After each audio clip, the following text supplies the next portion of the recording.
apa hingga nikmat yang tiada tara nilainya, yakni nikmat iman dan Islam.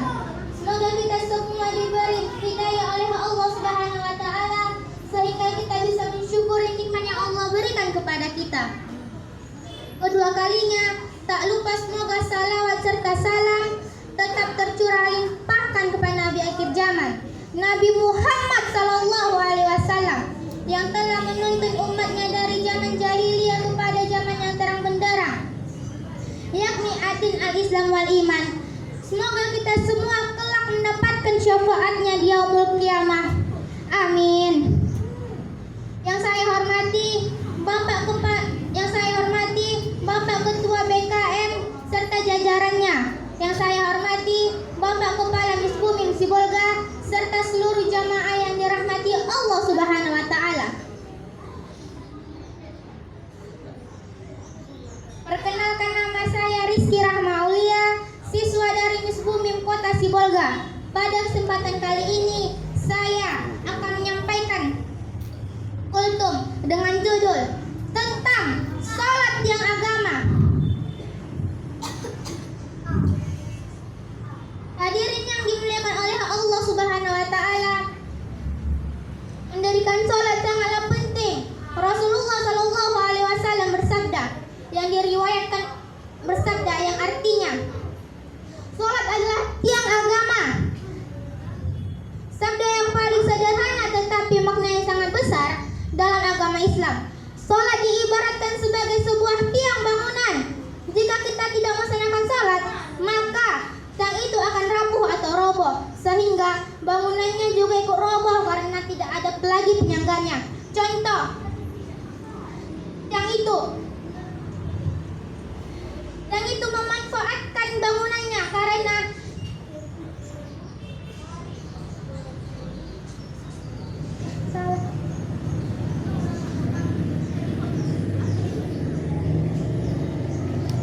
Rasulullah Shallallahu alaihi wasallam bersabda yang diriwayatkan oleh Imam Bukhari yang artinya, seandainya mereka tahu pahala salat subuh dan asar, niscaya mereka akan mendatangnya meskipun dengan merangkak. Dalam setiap salat subuh yang kita kerjakan terdapat banyak keutamaan yang bisa didapatkan dengan melaksanakan salat subuh, yaitu mendapatkan persaksian dari malaikat subuh. Begitu juga dengan salat wajib yang lain. Allah selalu menawarkan pahala yang banyak pada hamba-hamba yang beriman. Hadirin yang dirahmati Allah Subhanahu wa taala, dalam pelaksanaannya, salat tidak hanya sekedar kewajiban yang harus dikerjakan. Lebih dari itu, salat merupakan salah satu bukti seseorang beriman kepada Allah Subhanahu wa taala. Berapa banyak sekarang manusia yang dengan mudahnya bahkan tanpa rasa sesal meninggalkan salat. Berapa banyak manusia yang dengan tanpa rasa sesal meninggalkan salat subuh karena menonton bola semalaman. Berapa banyak bekerja rela meninggalkan salat karena demi kebahagiaan dunia semata. Allah Subhanahu wa taala berfirman dalam Quran surat Al-Maun ayat 4 sampai 5 yang berbunyi, "Fawailul lil musallin," maka celakalah orang yang salat, "allazina hum an salatihim syahun," yaitu orang yang lalai terhadap salatnya. Dalam ayat tersebut Allah Subhanahu wa taala mengawali kata celaka bagi orang-orang yang lalai terhadap salatnya. Karena kalimat celaka ini seringkali oleh Allah gunakan untuk menasihati orang-orang kafir dengan arti lain, bahwa yang melalaikan salatnya maka disejajarkan dengan orang-orang kafir. Sehingga tidak heran dalam hadis Nabi Muhammad SAW yang telah dijelaskan sebelumnya, yang menjadi pembela antara mukmin dan kafir adalah dari salatnya.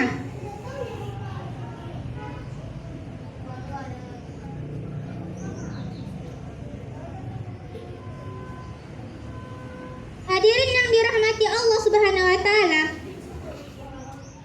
sebagaimana yang telah dijelaskan dalam hadis,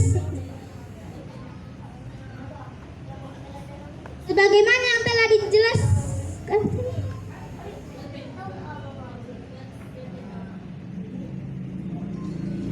sebagaimana yang telah disampaikan oleh Rasulullah SAW dalam hadisnya dalam keutamaan sholat. Maka sebagai umatnya melakukan sholat 5 waktu ini dengan hati yang lapang adalah sebuah kewajiban.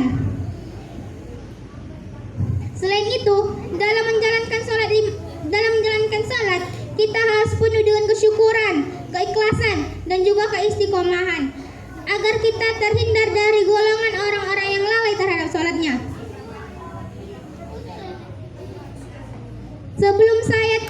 Sebelum saya menyelesaikan kultum saya ini, marilah kita sama-sama berdoa kepada Allah Subhanahu wa taala agar kita terhindar dari perilaku-perilaku orang yang dengan sengaja dan dengan mudahnya melalaikan sholat.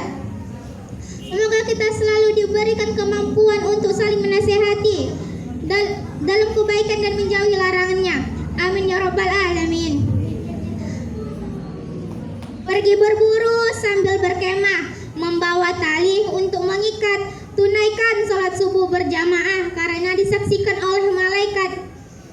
Kalau ada sumur di ladang, jangan lupa menumpang mandi. Kalau ada umur yang panjang, Ramadan yang akan datang kita jumpai lagi. Mohon maaf atas salah dan khilaf. Billahi taufiq wal hidayah. Wassalamualaikum